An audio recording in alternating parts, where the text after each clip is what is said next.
The Galactic Council chamber stretched across a kilometer of vacuum-sealed space, its curved walls lined with observation platforms representing over 12,000 sentient species.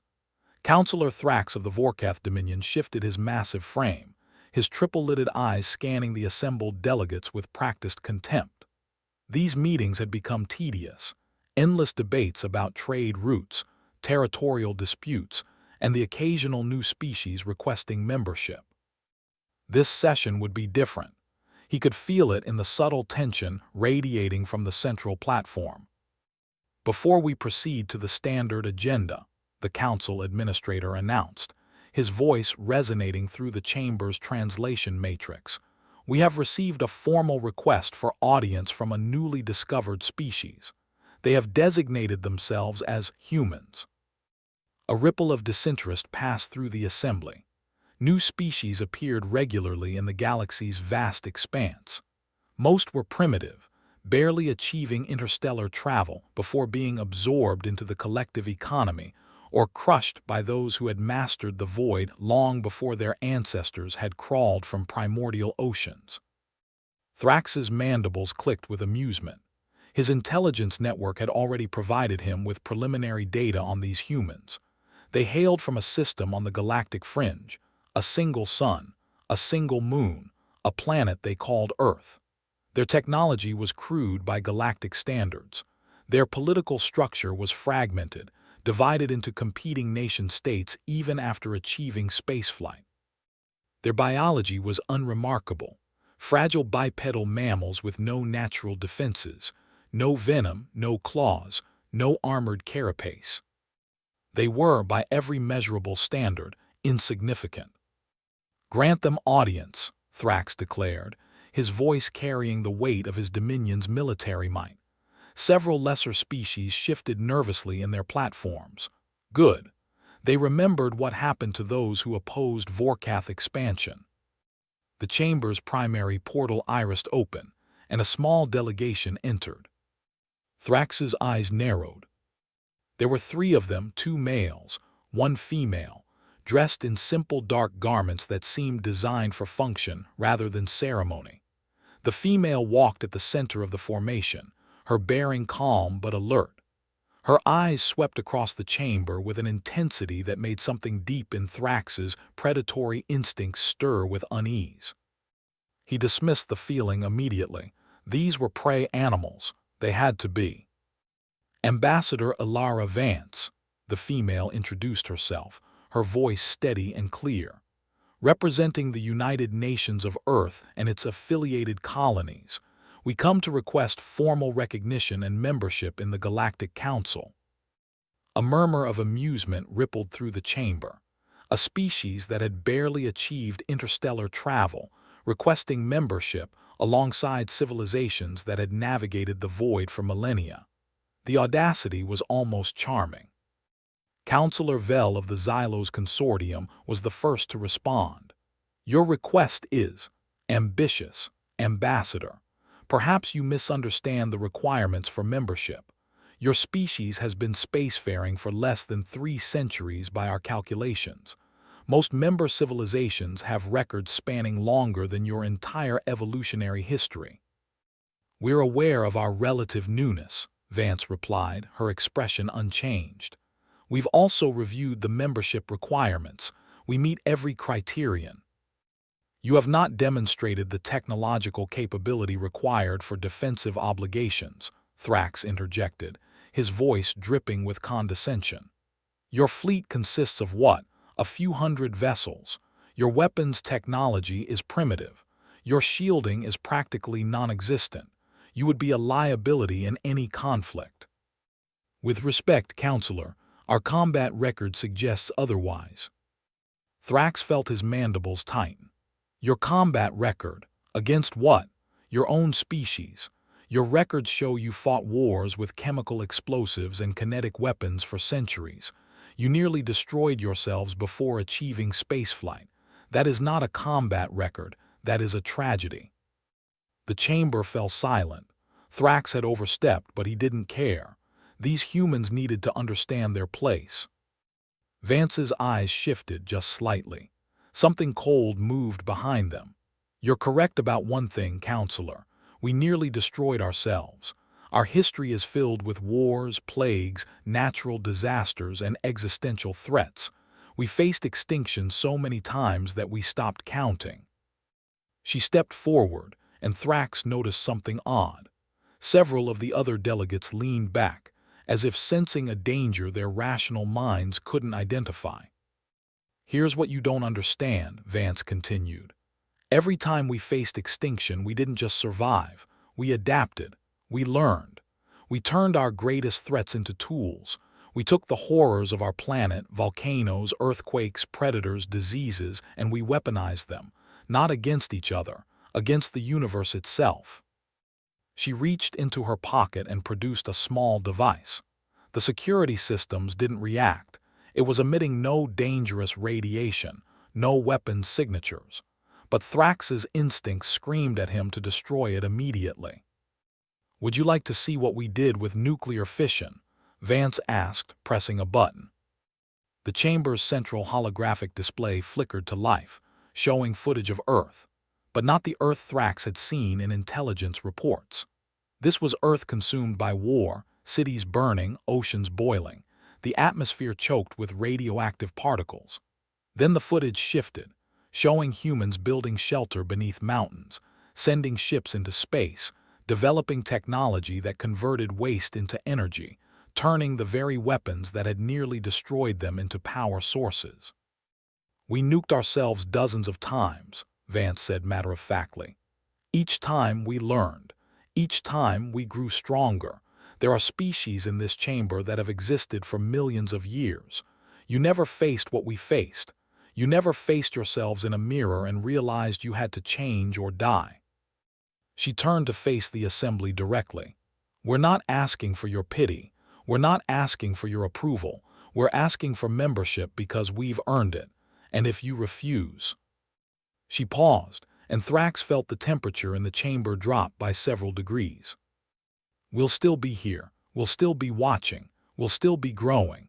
We've survived everything this galaxy has thrown at us before. We'll survive whatever comes next." The holographic display changed again, showing a new image. Earth's solar system, rendered in precise detail. But something was wrong. There were structures in the asteroid belt, massive installations that hadn't been there in the intelligence reports. There were ships in orbit around every planet, designs that Thrax didn't recognize, technologies that shouldn't exist. "Ambassador," the council administrator said carefully, "are those images accurate?"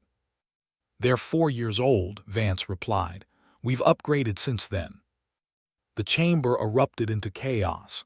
Delegates shouted over each other, demanding answers, demanding explanations. Thrax sat frozen, his mind racing through tactical scenarios, strategic options, contingency plans. None of them worked. Because if these humans had hidden this level of capability from the galaxy's most advanced intelligence networks, if they had been watching, waiting, preparing, then they weren't just survivors. They were hunters. And Thrax had just shown them exactly what they were hunting. The chaos in the council chamber reached a fever pitch before the administrator managed to restore order. Thrax watched the humans throughout the disruption, their calm demeanor now appearing not as weakness but as something far more dangerous: confidence. True confidence, born not from arrogance but from certainty. He had seen that look before, on the faces of Vorkath warriors who had already won, on the faces of species that had achieved technological supremacy over their enemies. But those species had built their power across millennia. These humans had achieved it in centuries. The math didn't work. The timeline was impossible. "Counselor Thrax," the administrator said, "you have raised objections to human membership. Do you wish to formally challenge their application?" Thrax rose to his full height, his massive frame casting a shadow across the central platform. "I do. The Vorkath Dominion recognizes that the Galactic Council exists to maintain order and stability. We cannot allow a species that has concealed its capabilities to join our ranks without full disclosure. Ambassador Vance has demonstrated that her people are deceptive. Deceptive is a strong word, Counselor, Vance replied. Strategic might be more accurate. Semantics, Thrax dismissed. The Dominion demands a full accounting of human military capabilities, technological assets, and expansion plans before any membership vote can proceed. Furthermore, he paused, allowing the weight of his next words to settle over the chamber. The Dominion requires a demonstration of human combat effectiveness, a gesture of good faith. If these humans are as capable as they claim, they should have no objection to facing a Vorkath battle group in a controlled engagement. Several delegates gasped. Controlled engagement was a diplomatic euphemism for ritual combat, a tradition that allowed powerful species to humiliate weaker ones without triggering full-scale war. The Vorkath had used it for centuries to maintain their dominance, crushing countless upstart species and forcing them into subservience. Vance's expression remained neutral. What kind of demonstration did you have in mind? Your colony on Vidian, Thrax said, nomming one of the few human settlements outside Earth's solar system. A single Vorkath task force will approach your colony. Your forces will have 1 hour to prepare. If they can survive contact with our ships for 30 minutes, we will withdraw and support your membership application. The terms were deliberately impossible. Vidian was a frontier colony with minimal defenses. A Vorkath task force would include at least 5 heavy cruisers, each capable of sterilizing a planet's surface within minutes. The humans would have no chance. 30 minutes, Vance repeated, that's all. 30 minutes is generous, Thrax replied, enjoying the moment. We could do it in 5. Then we accept your terms. The chamber erupted again. Even the administrator looked stunned. Ambassador, are you certain? This is not a binding agreement. You have the right to refuse. Counselor Thrax has offered a fair challenge, Vance interrupted, her voice carrying an edge that silenced the room. We accept, on one condition. Name it, Thrax said, his confidence swelling. If we survive contact, if your task force withdraws after 30 minutes of engagement, you will not only support our membership. Your Dominion will provide full compensation for any damages to our colony and its infrastructure, including the cost of expended munitions. Laughter rippled through the Vorkath delegation. Expended munitions. Ambassador, your colony's surface-to-space defenses wouldn't damage a Vorkath scout ship, but fine, you have your condition. Then it's agreed, Vance said. When would you like to proceed? Now, Thrax declared. We have a task force in the Vidian sector. I'll issue the order immediately. You have 1 hour. He expected fear. He expected panic. He expected frantic communications, desperate calls for reinforcements that would never arrive in time. Instead, Vance simply nodded. We'll be ready. The human delegation departed the chamber, and Thrax watched them go with growing unease. Something was wrong. He had seen prey before, had hunted it across 100 worlds. These humans didn't act like prey. They acted like something else. Vidian's surface gleamed blue-green beneath the task force's sensors, a pristine world that the humans had transformed into a functioning colony in less than a decade. Admiral Karath of the Vorkath Dominion studied the tactical display with professional disinterest. 5 heavy cruisers, 3 support vessels, overwhelming firepower against a settlement of barely 50,000 colonists. Status of human defenses, he asked. Minimal, Admiral, his tactical officer reported. Surface-based energy projectors, kinetic point defense networks, nothing that poses a threat to our ships at combat range. Armaments, standard military-grade railguns, missile batteries. They've been active for approximately 47 minutes, powering up their systems, probably hoping to scare us off. Karath's mandibles clicked with amusement. Begin approach vector. I want to see their faces when we enter orbit. The task force advanced, their shields shimmering against the void. Karath watched the human colony growing larger on his display, imagining the panic spreading through their population. They had probably never faced a real military threat. Their wars had been against each other, against their own world. They had no concept of what true conquest meant. "Admiral, I'm detecting something," the tactical officer said. "Energy readings from the colony. They don't match standard power signatures." "Probably emergency generators. Ignore it." "Sir, I don't think." 30 minutes, Karath interrupted. "We give them 30 minutes of terror, then we withdraw. That's the agreement. Don't get creative." The ships entered orbital insertion, their weapons systems charging. Karath opened a channel to the colony's command center, expecting to see terrified faces, desperate pleas for mercy. Instead, he saw a human female in a military uniform, her expression calm and focused. "Admiral Karath," she said, "welcome to Vidian. I'm Commander Reyes. I understand you have some questions about our capabilities."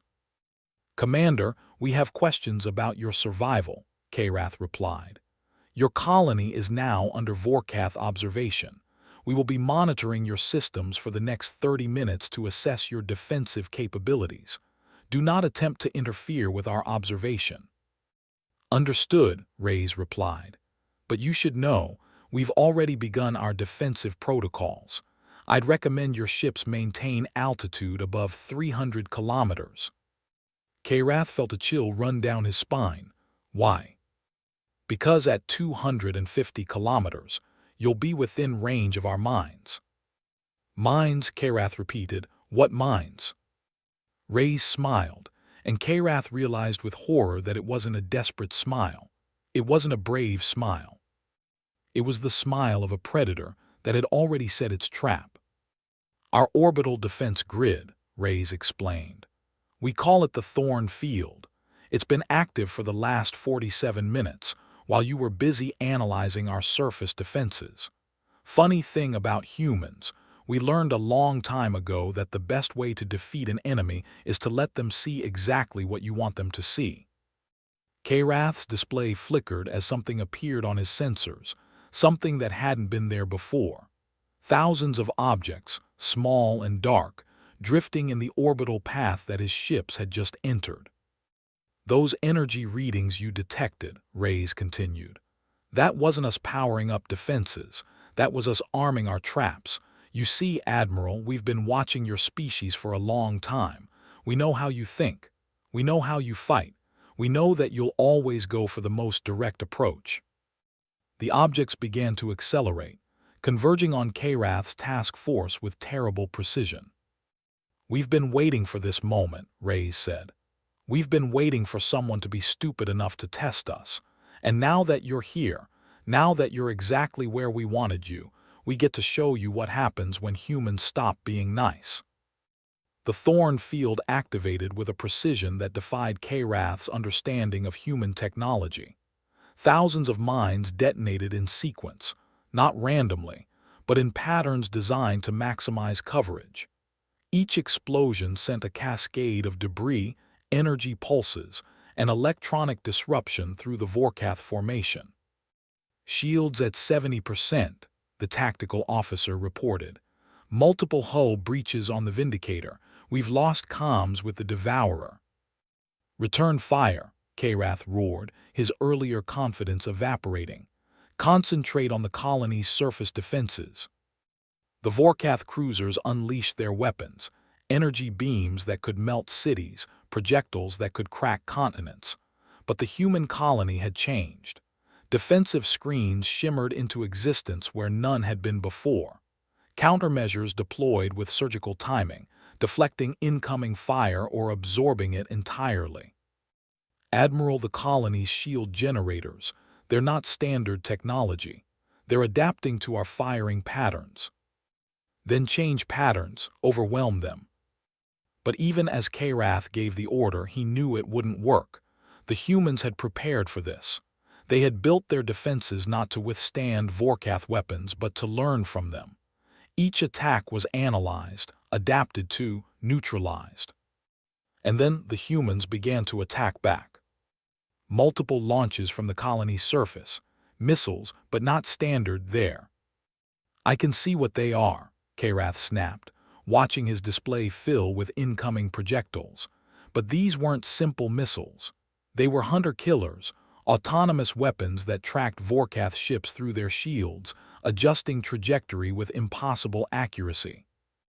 The first wave struck the Vindicator, and the heavy cruiser's shields collapsed under the sustained assault. Secondary explosions rippled through its hull as the hunter-killers detonated inside its armor. Their warheads designed to maximize internal damage. Vindicator reports catastrophic damage. They're abandoning ship. Pull back, Karath ordered. Get us out of this engagement.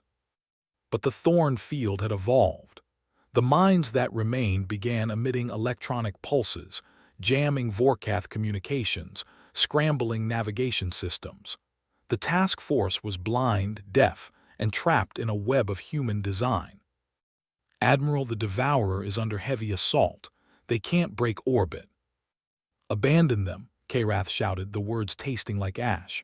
Everyone else full reverse thrust, get us clear. The remaining cruisers attempted to retreat, but the humans had anticipated that too. Hunter-killers emerged from hiding positions in the asteroid belt, positions the Vorkath had ignored as uninhabitable. More mines activated, cutting off escape routes. Human ships appeared on the tactical display, not capital vessels but nimble interceptors that harassed the Vorkath formation with precision strikes. Karath watched his task force disintegrate. The Devourer exploded in a fireball that lit up the darkness. The Ravager lost engines and began a slow descent toward Vidian's atmosphere. The Rage's bridge was venting atmosphere, its crew dead or dying. Admiral, we need to surrender, his tactical officer pleaded. We can't. No surrender, Karath snarled. We are Vorkath, we do not surrender to. The communication cut off as the Rage took a direct hit that destroyed its command section. The remaining ships scattered, but the human interceptors hunted them with remorseless efficiency. 30 minutes. That was the agreement. 30 minutes of contact and the Vorkath would withdraw. But Karath realized with dawning horror that the humans weren't fighting for 30 minutes of survival. They were fighting for 30 minutes of slaughter. The clock on his display showed 17 minutes had passed. His task force was already at 50% strength. At this rate, there would be nothing left by the halfway point. Get me Commander Reyes, he ordered. Channel open, Admiral. Commander, Karath began, his voice trembling despite his efforts to control it. We withdraw. The challenge is over. We withdraw. Admiral, I appreciate your enthusiasm, Reyes replied calmly. But the terms were 30 minutes of engagement. We still have 13 minutes remaining. Your forces are destroying us. This is not engagement, this is massacre. Funny thing about that, Reyes said. When you attacked our colony, you weren't offering engagement either. You were offering annihilation. You didn't expect us to survive. And now that we're making you pay for your arrogance, you want us to stop. Please. I'll tell you what, Admiral. I'll make you a deal. Order your remaining ships to power down their weapons and assume a geostationary orbit over Vidian. Surrender to human authority, and we'll stop firing. Karath felt something inside him break. Surrender to humans, to prey animals. The shame would be unbearable. The political consequences would be catastrophic. But the alternative, watching his entire task force destroyed, watching his crew die for nothing. Order the ships, he said, his voice hollow. We surrender. The aftermath was a blur. Karath found himself in a human holding facility on Vidian's surface, surrounded by other captured Vorkath officers. They hadn't been mistreated. The humans had provided food, water, medical attention. But Karath would have preferred mistreatment. The kindness was worse. It meant they didn't see him as a threat. They saw him as something pathetic. Ambassador Vance arrived 3 days later. Karath was brought to her office. a modest room with a view of the Vidian landscape that had been the target of his attack. Admiral, Vance said, her expression neutral. I'm sure you have questions. You could have killed us, Karath said. Easily, you could have destroyed every ship in my task force. Why didn't you? Because killing you was never the point, Vance replied. The point was to demonstrate what we can do when we're pushed, and to make sure the Galactic Council understands something they've apparently forgotten. What's that? Vance leaned forward, and for the first time, Karath saw something truly terrifying in her eyes. Humans are not nice people, Admiral. We try to be. We try to be kind, cooperative, reasonable. We try to get along with our neighbors.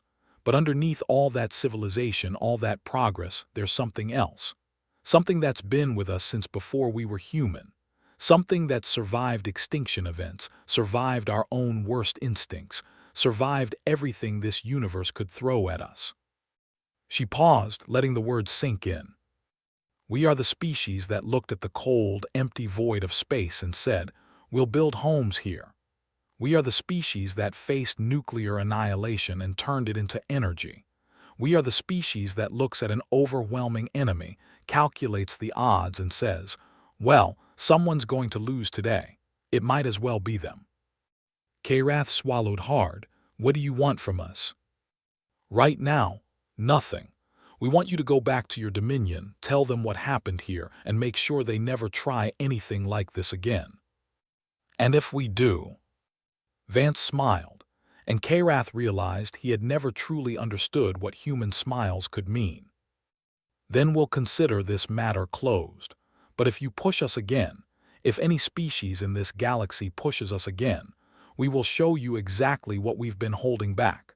We will show you what happens when humanity decides to stop being nice.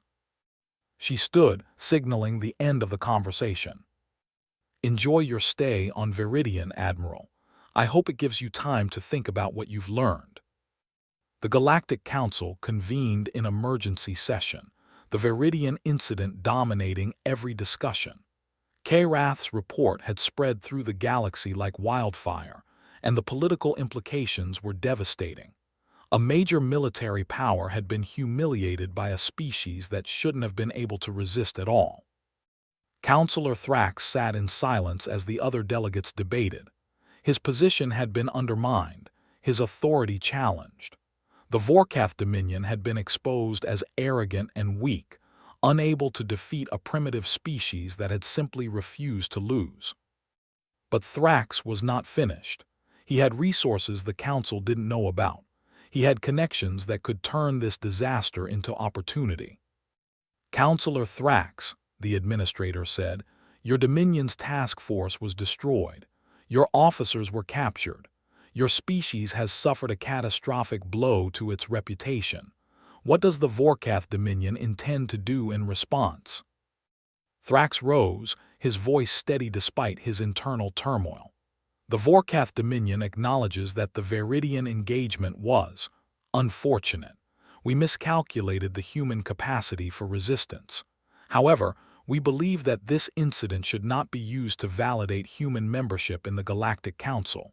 Instead, it should serve as a warning. A warning of what? Councillor Vil asked. A warning that these humans are dangerous, Thrax declared. They used deception, traps, and unconventional tactics to defeat a superior force. They did not fight honorably. They fought like scavengers, like predators, like survivors. Ambassador Vance's voice cut through the chamber.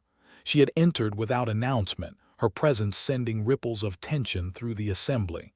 Councillor Thrax, I appreciate your concern for our fighting style, but you might want to reconsider your characterization. Why? Thrax demanded. You proved nothing except your willingness to fight dirty. On the contrary, Vance replied. We proved that we understand something your Dominion has forgotten. We proved that when humans are threatened, we don't fight to win. We fight to make sure everyone loses. She activated the holographic display, and the chamber fell silent as new images appeared. These weren't battle footage or tactical analysis. They were simulations, mathematical models of conflict scenarios that span the galaxy. This is what happens when humanity faces extinction, Vance explained. We've run the calculations, we've analyzed every possible outcome, and we've reached a conclusion that you're not going to like. The display showed a galaxy consumed by war, species turned against species, civilization collapsing into chaos. We have the technology to destroy everything, Vance continued. Not just our enemies, everything. Every world, every system, every trace of life in this galaxy. We can do it. We've already built the weapons. We've already planned the attacks, and if you push us far enough, if you threaten our species with annihilation, we will use them. You're bluffing, Thrax said, but his voice lacked conviction. Am I? Vance's eyes met his.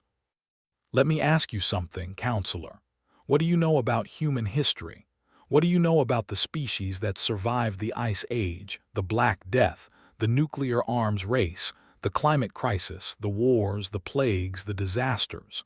What do you know about the species that looked at every impossible threat and said, "We'll figure it out"? She paused, letting the question hang in the air. What you don't understand, what nobody in this chamber understands, is that humans have a genetic memory of extinction. We've faced it so many times that it's become part of our DNA. We don't fear it anymore. We've made peace with it. And when you've made peace with your own death, you become something else entirely. She pressed a button and the display changed again. This time, it showed a detailed map of Vorkath territory, every colony, every trade route, every military installation. You think we don't have contingency plans? Vance asked. You think we didn't prepare for this moment? We've been watching your dominion for decades. We know your weaknesses. We know your vulnerabilities. And we know exactly what we would do if you ever threatened our survival. Thrax felt his blood run cold. You wouldn't dare. Wouldn't we? Vance's voice was calm, almost gentle. Counselor, I'm not threatening you, I'm explaining reality. You attacked our colony, you tried to destroy our people. And we responded by destroying your task force. That's the equation. That's the balance. You strike us, we strike back. You escalate, we escalate. You threaten our existence, we threaten yours. The chamber was silent. Even the administrator seemed uncertain how to proceed. So here's the question, Vance continued. Do you want to be our enemy, or do you want to be our ally? Because those are your only two choices. There's no middle ground. There's no compromise. There's just us and there's everyone else. And everyone else needs to decide what side they're on. She turned to face the assembly directly, her voice rising with conviction. We don't want to fight you. We don't want to conquer you. We don't want to rule the galaxy. We just want to live our lives, raise our children, build our future. But if you force our hand, if you make us choose between survival and destruction, we will choose survival. And if that means everyone else burns, then everyone else burns. The words hung in the air, heavy with implication. So think carefully, Vance concluded. Think about what you're doing. Think about the consequences, because once you cross that line, once you make humanity your enemy, there's no going back. We will fight you with everything we have, and we will not stop until you're gone. She paused, and when she spoke again, her voice was soft. We've been nice for so long, we've been patient, we've been understanding, but we're done being nice. From now on, you deal with us on our terms, or you don't deal with us at all. The Vorkath Dominion didn't accept the lesson. Karath's failure, the destruction of his task force, the humiliation of surrender, these were wounds that demanded revenge. The Dominion's military council, meeting in secret, authorized a full-scale assault on Earth itself. Admiral Karath was given command of the invasion fleet, a gesture of either cruel irony or desperate need. He had failed once. They were giving him a chance to redeem himself. But Karath knew something his superiors didn't. He had seen what the humans could do. He had watched them dismantle his task force with weapons that shouldn't exist. He had heard Commander Reyes' calm voice as she ordered the destruction of his ships, and he had felt the cold certainty that humanity had been holding back. He tried to warn them. He tried to explain what they were facing. "You don't understand," Karath told the military council. "These humans, they're not like anything we've encountered. They don't fight to win. They fight to destroy. Everything they do is about annihilation. They built their defenses specifically to counter our tactics. They knew we were coming." "Then they know we're coming now," Counselor Vex replied dismissively. "And they'll be prepared. But this time we're bringing overwhelming force. 500 ships, Karath, enough to destroy their entire solar system. They can't prepare for that." "They can," Karath insisted. "They will. You don't understand what they're capable of." "You're afraid," Vex said. "You let them defeat you and now you're afraid. That's understandable. But fear is not a reason to abandon our plans. The Vorkath Dominion does not retreat. We do not surrender. We will have our revenge." Karath looked around the council chamber, hoping to see doubt in the other officers' faces. But there was only determination, the arrogance of a species that had never truly been tested. "The humans have a saying," Karath said quietly. "They say, when you wrestle with a pig you both get covered in mud, and the pig likes it." "What does that mean?" "It means they want us to attack them. They've been waiting for this moment. They've been preparing for it. And they're going to make us pay." The invasion fleet assembled in the void beyond Earth's solar system, 500 ships strong. Karath watched his tactical display with growing dread, searching for signs of human defenses. He knew they were there. The humans had probably known about the fleet for weeks. "Admiral, we're receiving a transmission from Earth," his communications officer reported. It's a message, not a threat, just a message." "Play it." Commander Ray's face appeared on the display, her expression serene. "Admiral Karath, welcome to the Sol system. I'm not going to threaten you. I'm not going to warn you. I'm just going to tell you what's going to happen." She paused, and Karath felt his stomach knot. "Your fleet is going to enter our territory. You're going to face obstacles you can't imagine, traps, countermeasures, weapons that don't exist in any database. You're going to lose ships, lose crew, lose hope. And when you finally reach Earth, you're going to find a world that has turned itself into a fortress." She smiled, and Karath saw the predator behind the calm expression. "But you're not going to surrender. You're going to keep fighting because that's what Vorkath do. You're going to push forward because you don't know how to retreat. And when the last of your ships is destroyed, when the last of your crew is dead, you're going to wonder what went wrong." Karath stared at the display, his mind racing. "What went wrong?" he repeated. "You destroyed us, that's what went wrong." "No," Reyes replied. "What went wrong is that you assumed we were prey. You assumed we would run. You assumed we would beg. You assumed we would surrender, but we didn't, we don't, and we never will." The transmission ended. Karath sat in silence, weighing the choices before him. He could follow his orders, lead the fleet into the Sol system, watch his people die. Or he could do something that had never been done before. He could refuse. "Admiral," his communications officer said, "what are your orders?" Karath took a deep breath. "Full speed ahead," he ordered. "All ships prepare for engagement." The battle for the Sol system lasted 3 weeks. 3 weeks of impossible defeats, of ships destroyed by weapons that didn't exist, of traps that had been laid decades in advance. The human defenses were everywhere, in the asteroid belt, in orbit around Jupiter, on the surface of Mars. Each obstacle was more sophisticated than the last, each countermeasure more devastating. Karath watched his fleet disintegrate around him. The Vorkath ships were powerful, their crews brave, but they were fighting an enemy that had prepared for them centuries in advance. The humans had turned their entire solar system into a kill zone, a labyrinth of death that the Vorkath had no hope of navigating. He had lost contact with half his ships. The rest were scattered, fighting isolated battles that they couldn't win. The invasion had become a massacre. And then the human counterattack began. Ships appeared where there had been nothing, Corvettes, frigates, cruisers, all armed with weapons that cut through Vorkath's shields like they weren't there. They moved with terrifying precision, their attacks coordinated, their tactics flawless. The battle was no longer about conquest or revenge. It was about survival. Karath watched his flagship's command center fill with smoke and flame, his crew dying around him. He had one last transmission to send, a message to the Dominion explaining what had happened. "Tell them we were wrong," he said to his communications officer. "Tell them the humans are not prey. Tell them they're not weak. Tell them." The explosion took him before he could finish. The Dominion received Karath's message, or rather, what was left of it. The fragmentary transmission was filled with static. But the words were clear enough. "Tell them the humans are not prey." The military council convened in emergency session. The invasion fleet had been destroyed, 497 ships lost with all hands.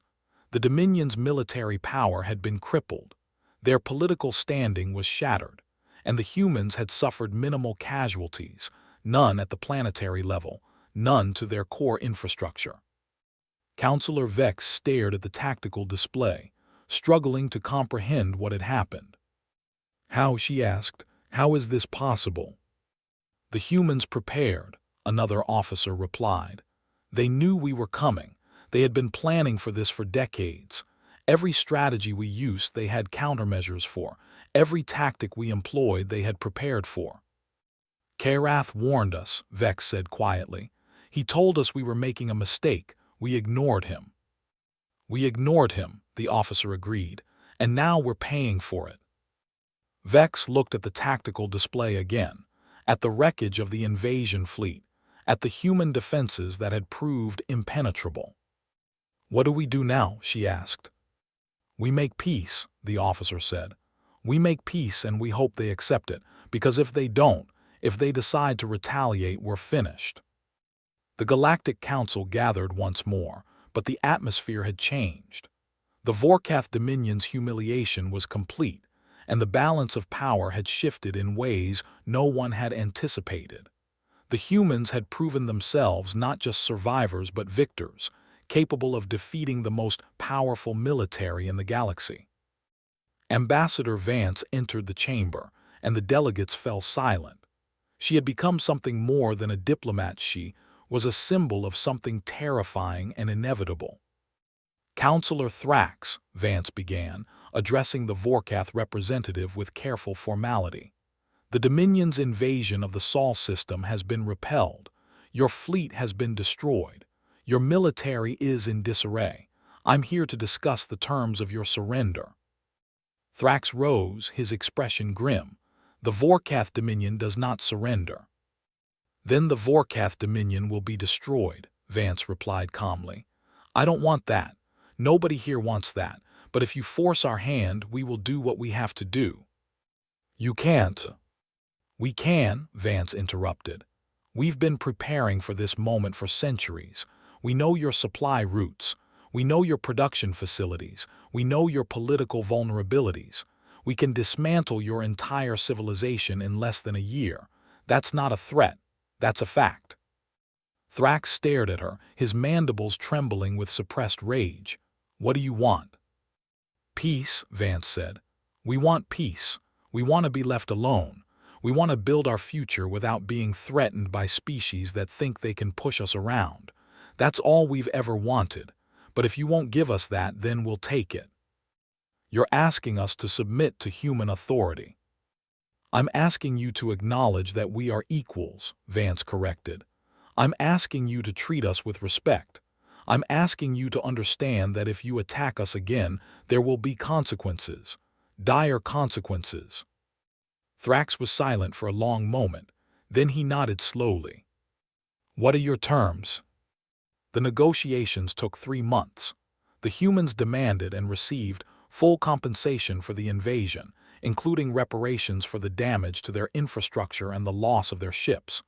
They demanded and received a formal apology from the Dominion, acknowledging that the invasion was unjustified. They demanded and received a treaty that guaranteed their sovereignty and their right to self-defense.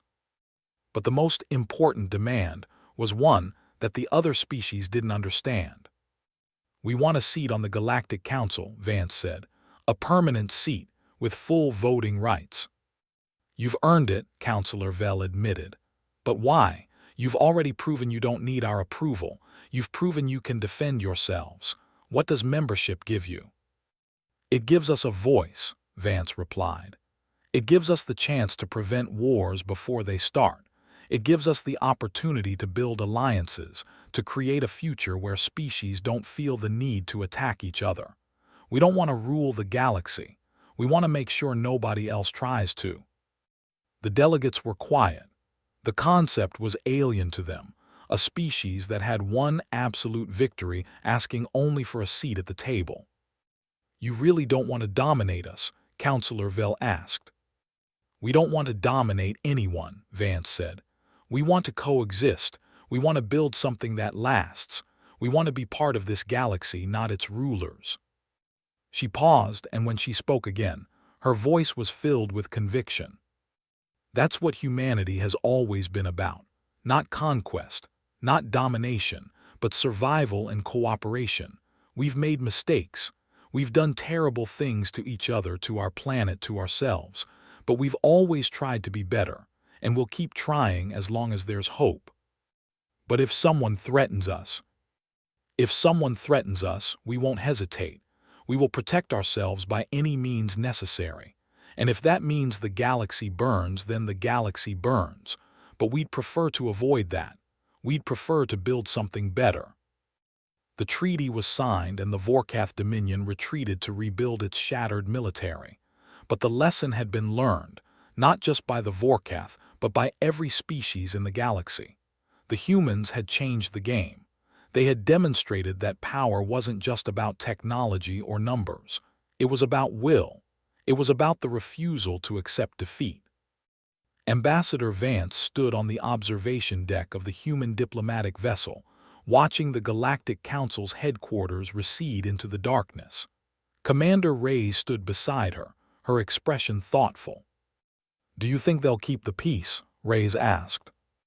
"I think they're afraid of what will happen if they don't," Vance replied. "That's not the same as peace, but it'll do for now." "You predicted this," Reyes said. "You saw it all." "No," Vance corrected. "I believed in it. I believed that if we showed them what we were capable of, they'd think twice about attacking us. I believed that if we were strong enough, we wouldn't have to be cruel." "But you were cruel," Reyes pointed out. "You destroyed their fleet. You killed thousands of them." "I gave them a choice," Vance said. "I gave them every opportunity to back down, to walk away, to save themselves. They chose to attack. They chose to fight.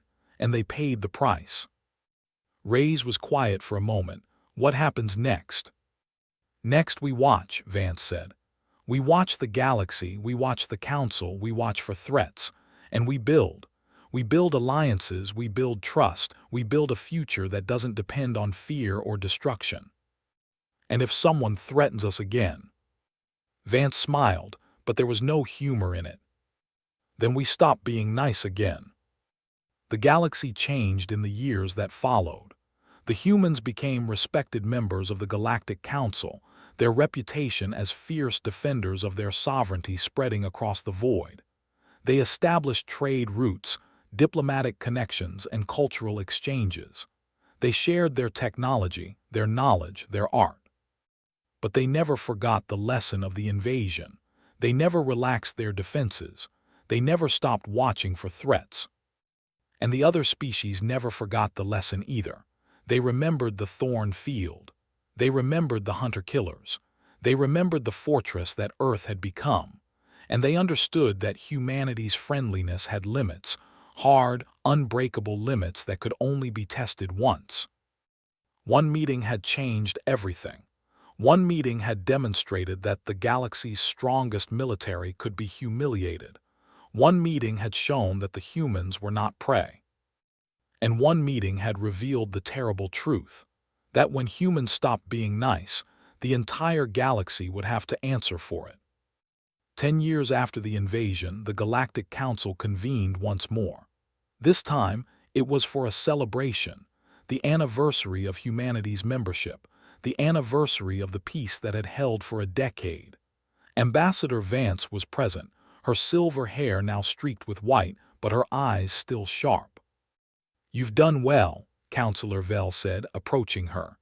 "Your species has become one of the most respected members of the Council. We've learned a lot from you." "We've learned a lot from you too," Vance replied. "We've learned that fear can be overcome. We've learned that trust can be built. We've learned that even enemies can become friends." "We weren't enemies," Vell said. "We were adversaries. There's a difference." Vance smiled. "You're right, and you're right about something else too." "What's that?" "The galaxy has changed," Vance said. "It's better than it was, safer, more peaceful, and that's because of what we did. Not because we won, because we showed everyone that winning wasn't the point. The point was survival. The point was coexistence." Vell nodded. "You've taught us something valuable, Ambassador. You've taught us that strength can be used for good, that power doesn't have to corrupt, that even the greatest threat can become the greatest ally." "That's what we've always tried to do," Vance said. "We've made mistakes. We've done terrible things, but we've always tried to be better, and we'll keep trying as long as there's hope." She looked out at the assembled delegates, at the representatives of species that had once been enemies, now working together. "This is what we wanted," she said. "This is what we built, and if anyone ever tries to take it away from us, if anyone ever threatens our people again, we will show them the same thing we showed the Vorkath." Vell was silent for a long moment. "What's that?" Vance's smile faded, replaced by something hard and unforgiving. "That humanity is never ever nice. We are predators. We are survivors. We are the species that stared into the void and refused to blink. We are the species that looked at extinction and laughed. We are the species that will never stop fighting, never stop surviving, never stop winning." She turned to face him directly, her eyes blazing with conviction. "And we are the species that will always, always protect our own. No matter what it costs, no matter who tries to stop us, we will do whatever it takes." Vell nodded slowly. "I understand." "Good," Vance said, "because that's the only thing you need to understand. That's the only thing anyone needs to understand. Humanity is not nice. Humanity is not weak. Humanity is not prey." She paused, and her voice carried across the chamber. "Humanity is the apex of survival, and we will never, ever apologize for it." The celebration continued. Delegates mingled, conversations flowed, alliances were strengthened, but Vance's words lingered in everyone's minds. Humanity had changed the galaxy. One meeting had done what centuries of diplomacy couldn't. One meeting had shown the universe what happened when a species stopped being nice. And that was the lesson that would never be forgotten. The end.